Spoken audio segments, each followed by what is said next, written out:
ভাঙামাটি বলে এক জায়গায়। আমি যখন গাড়িটা বার করছি জলসা স্টেজ থেকে, রোডে উঠে দেখছি হাই রোডের গায়ে পোস্টার দিয়ে আছে আই লাভ মোহাম্মদ, পোস্টার দিয়ে আছে। আচ্ছা, ওই পোস্টারটা টাঙিয়ে দিলে নবীকে ভালোবাসা হয়ে গেল তো? না, কথা বলেন না। আপনি বেলডাঙ্গায় একটা পোস্টার টাঙালেন মোড়ে আই লাভ মোহাম্মদ, এটা টাঙিয়ে দিবেন, ঠিক আছে? কিছু করতে হবে না, একদম রেডি হয়ে যাচ্ছে মোড়পুরের লোকদের জন্য নাকি ঝাঁটা আর জুতো খাবে, ঝাঁটা আর জুতো কবরে। জান্নাত ওই মুহাম্মদ সাল্লাল্লাহু আলাইহি সাল্লামের পোস্টার লাগিয়ে মুহাম্মদ সাল্লাল্লাহু আলাইহি সাল্লামের ভালোবাসা প্রমাণ করা যাবে না। তোমার চরিত্র, তোমার আমল, তোমার আখলাক, তোমার ব্যবহারের দ্বারা নবী মুহাম্মদ সাল্লাল্লাহু আলাইহি সাল্লামের মহব্বতকে প্রকাশ করতে হবে। মুখে কিছু গুটকা খোরা জিলাপি হুজুর তারা রাস্তায় লাফাচ্ছে মিছিল করে, কলকাতায় আর বহরমপুরে মিছিল করে বলছে আই লাভ মোহাম্মদ, খারাপ করে এক ওয়াক্তের নামাজ পড়ে। অথচ নবী মুহাম্মদ সাল্লাল্লাহু, সবাই বলুন সাল্লাল্লাহু আলাইহি ওয়াসাল্লাম, নবীজি বলেছেন যার নামাজ নেই তার মধ্যে ইসলাম নেই। যার নামাজ নেই তার কি নাই বললাম? ইসলাম নেই।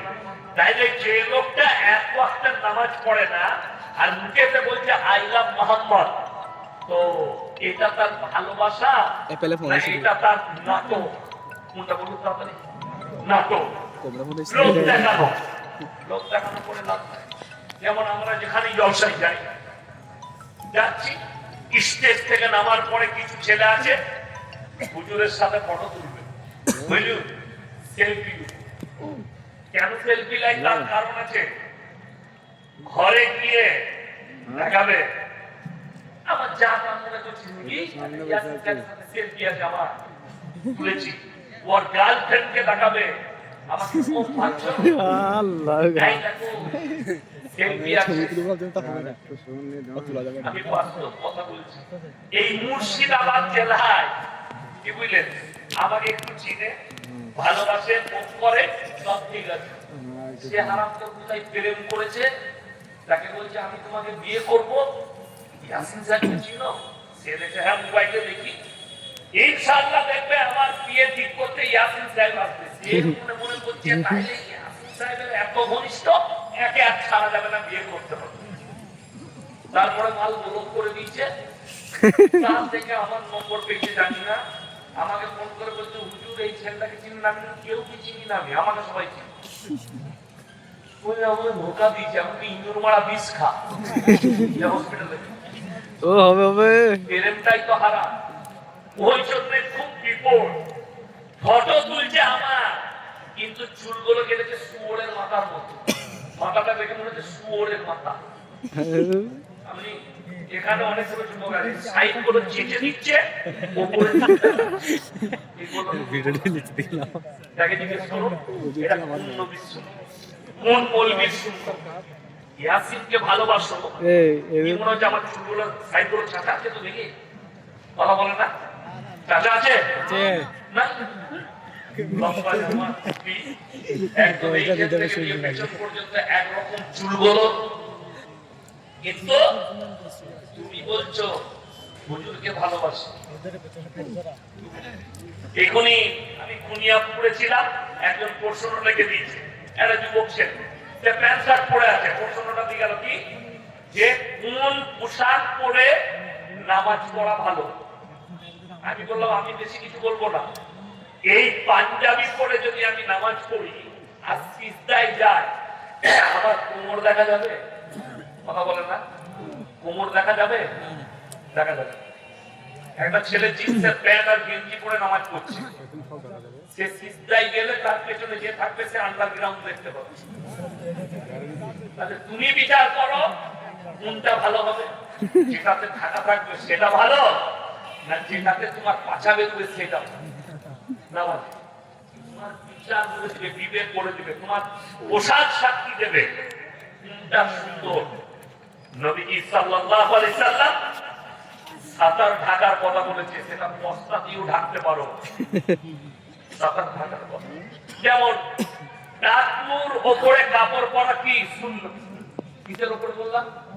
টাকনুর ওপরে, টাকনু থেকে 4 আঙ্গুল ওপরে লুঙ্গি পরুন, প্যান্ট পরুন, পায়জামা পরুন, যেটা পরবেন 4 আঙ্গুল ওপরে। এখন আমাদের দেশে কিছু লোক বলছে যখন টাকনুর ওপরে বলেছে এই যে হচ্ছে লুঙ্গিটা, এইটা তার টাকনুর ওপরে দিয়ে যখন নামাজে সিজদায় যাচ্ছে তার আন্ডার প্যান্ট লাগা যাচ্ছে। তো কেন নামাজটা? তাহলে সুন্নতটা শিখতে হবে, তোমার যেন সুন্দর লাগে এবং যেন গাফলতি না হয়। আমার বলার উদ্দেশ্য একটাই, আজকে জানেন ইসলাম সমাজ পিছিয়ে কেন? তার কারণ একটাই, সকলে আমরা জানি প্রত্যেকটা মুসলমান নরনারীর জন্য দ্বীনি শিক্ষা অর্জন করা কি বাবা ফরজ। আপনারা কি মনে করছেন বেঈমান কাফের কটা আজকে ইসলামকে গাল দিচ্ছে, কাল থেকে গাল দিচ্ছে? এই নুপুর শর্মার মতো হারামের আওলাদ ইসলামকে আজ থেকে গাল দিচ্ছে না। সেদিন থেকে নবীজি সাল্লাল্লাহু আলাইহি সাল্লাম মক্কায় শুরু করেছেন কিসের? ইসলামের প্রচার। সেই দিন থেকে বিরোধিতা শুরু হয়েছে, সেই দিন থেকে গালি শুরু হয়েছে, সেই দিন থেকে বিরোধিতা। কেমন? কোরআনে আছে নবীজি সাল্লাল্লাহু আলাইহি সাল্লাম কাবা ঘরের ভিতরে বসে কোরআন পড়ছেন। কোথায় বললাম? কাবা ঘর। চারিদিকে বসে আছেন যে সমস্ত সাহাবীরা ঈমান এনেছেন নবীজির পাশে, তারা কোরআন শুনছে। কিছু কিছু বেঈমান কাফের তারাও শুনছেন এবং নবী যে কোরআন পড়ছেন বেঈমান কাফেররাও শুনতে আসছে লুকিয়ে। তখন বেঈমান কাফেরদের যারা সর্দার ছিল তারা একটা তবলিগ শুরু করলো, মেহনত। কিসের? নবীজির বিরুদ্ধে। কি প্রচার শুরু করলো? কোরআনে আছে নবীজি কোরআন পড়ছেন, আল্লাহ ওই সময় জিবরিল আমিনকে পাঠাবে কি নিয়ে? কোরআন নিয়ে। কোরআনের আয়াতটা কি?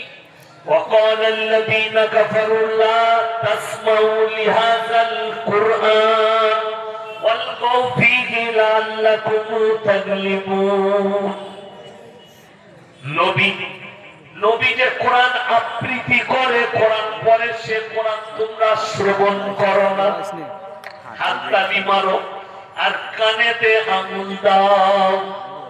নবীর কোরআন শোনা যাবে না, ভাই হাততালি মারো যেন কেউ শুনতে না পায় আর কানেতে আঙুল দাও। এই মেহনত তারা শুরু করলো। আল্লাহর কসম খেয়ে বলছি, তারপর ইসলামকে রুখা গিয়েছে? রুখতে পেরেছে? পারেনি। গোটা পৃথিবীতে 250 কোটি মুসলমান। একটা তথ্য শুনে যান, যতগুলো বেঈমান কাফের নাস্তিক আছে, নাস্তিক যতগুলো আছে যারা ধর্ম মানে না। নাস্তিক মানে কি? নাস্তিক মানে কি? ধর্মে বিশ্বাসী নয়, যারা ধর্ম মানে না, সেই রকম কিছু হারামের আওলাদ ভারতে আছে। আপনাদের কাছে কাগজ পৌঁছাইছে, মোটামুটি সবার কাছে কাগজ পৌঁছাচ্ছে, এসআই পৌঁছাচ্ছে। আমি খালি চিন্তা করছি আমাকে 2002 আমার বাপের ভোটার লিস্টে নাম আছে কিনা দেখা। তো আমি খুঁজে দেখলাম মায়ের নাম আছে।